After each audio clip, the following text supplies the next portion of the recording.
중앙일보와 한국일보로 살펴보는 한 주간의 한인사회 소식입니다. 먼저 한국일보부터 살펴보겠습니다. 은행의 융자 심사가 까다로워지고 불경기가 계속되면서 한인사회에서 고금리로 돈을 빌려주는 사채업이 여전히 성행하고 있습니다.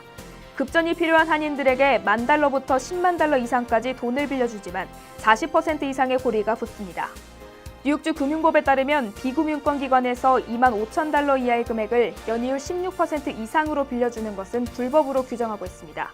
한인 변호사들은 피해자의 신분은 절대 문제가 되지 않고 고금리 피해는 법으로 보호받을 수 있다며 적극적인 신고를 당부했습니다. 미 전역의 불법 체류자 검거 바람이 거세게 일고 있는 가운데 이민당국이 뉴욕을 비롯한 이민자 피난처 도시를 상대로 불체자 기습 단속을 강화할 것으로 알려졌습니다. 피난처 도시란 불법 이민자를 추방구금하는 대신 보호하는 지방자치단체로 뉴욕과 LA, 시카고, 샌프란시스코 등 300여 곳이 포함되어 있습니다. 도널드 트럼프 대통령이 피난처 도시에 대한 연방정부의 재정 지원을 중단하겠다고 밝혔지만 해당 도시들이 재정적 불이익에도 불구하고 정책에 협력하지 않자 급습을 통해 불체자들을 체포하겠다는 방침입니다.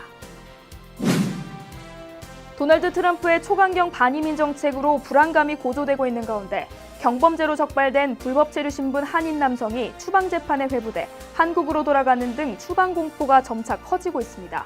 이처럼 뉴욕과 캘리포니아 등의 한인 밀집 지역도 안전지대가 아니라는 사실에 한인 불체자들이 불안감에 떨고 있습니다. 시민참여센터는 불법 체류자라면 음주운전이나 부부싸움 등 경찰에 체포될 일을 절대 해서는 안 된다고 말하며 일부 구제 조치에 해당하는 경우를 제외하고는 거의 대부분 추방된다고 설명했습니다. 지난 6년간 뉴저지 버겐 카운티 지역의 인구 유입이 뉴저지주에서 두 번째로 많았던 것으로 조사됐습니다. 연방 센서스국이 발표한 인구 통계에 따르면 허드슨 카운티가 6.9%로 가장 많이 늘었으며 버겐 카운티가 3.8%로 그 뒤를 이었습니다. 뉴저지주 전체에서는 2010년부터 2016년까지 1.7%가 늘어 전체 인구가 894만 명으로 집계됐습니다. 다음은 중앙일보를 살펴보겠습니다. 지난 24일 연방하원 본회의 표결이 예정됐던 오바마 케어 폐지 대체 법안이 사실상 폐기됐습니다.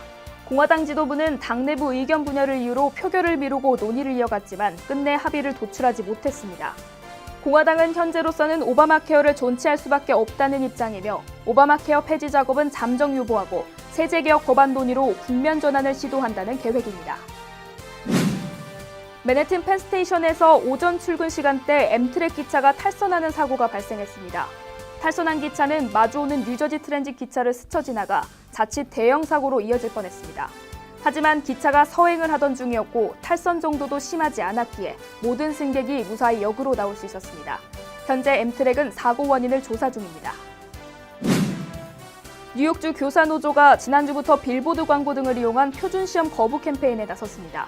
칼콘 노조위원장은 무엇보다 학부모들이 권리를 정확히 인지하고 있어야 하며 시험 거부가 자녀와 자녀의 학교에 불이익을 주지 않는다는 것을 교육국은 반드시 공지해야 한다고 강조했습니다.